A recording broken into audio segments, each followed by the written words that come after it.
guys. Here is another fun one. If you can't tell, Mrs. Littner likes really silly books. And this is a fun kind of silly book about giraffes can't dance. Ooh, look at all those moves. He's looking pretty good there. And monkeys? And warthogs. Oh my goodness. Gerald was a tall giraffe whose neck was long and slim, but his knees were awfully crooked and his legs were rather thin. He was very good at standing still and munching shoots off trees, but when he tried to run around, he buckled at the knees. Now, every year in Africa, they hold the jungle dance, where every single animal turns up to skip and prance.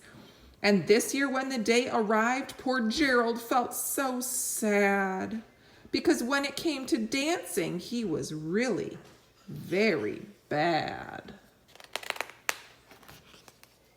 The warthogs started waltzing, the rhinos rock and rolled, the lions danced a tango that was elegant and bold. The chimps did a cha-cha with a very Latin feel, and 8 baboons then teamed up for a splendid Scottish reel.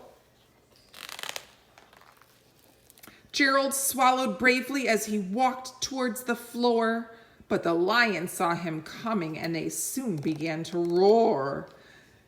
"Hey, look at clumsy Gerald," the animals all sneered. "Giraffes can't dance, you silly fool. Oh, Gerald, you're so weird."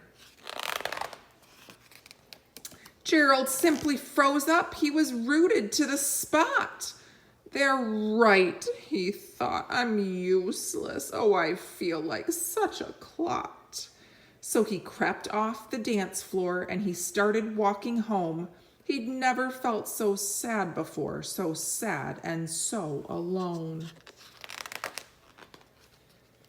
Then he found a little clearing and he looked up at the sky. "The moon can be so beautiful," he whispered with a sigh. "Excuse me," coughed a cricket who'd seen Gerald earlier on, "but sometimes when you're different, you just need a different song."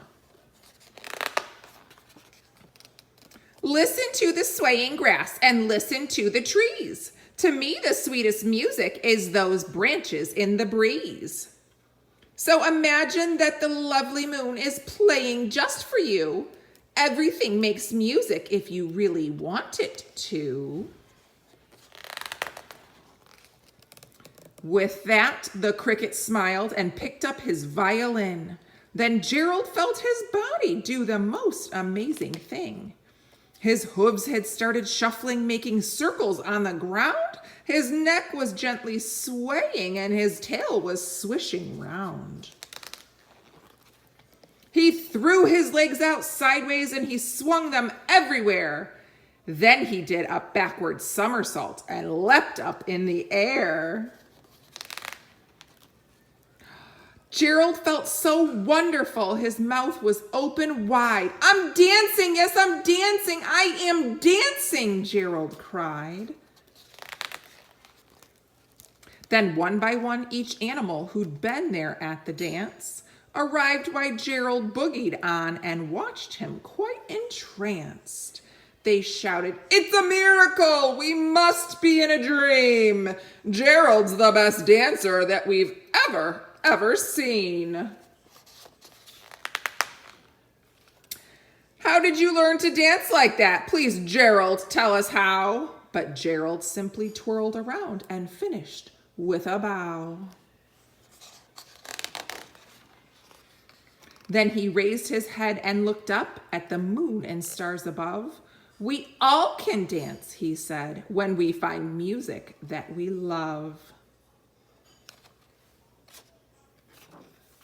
And there's all Gerald's dance moves again.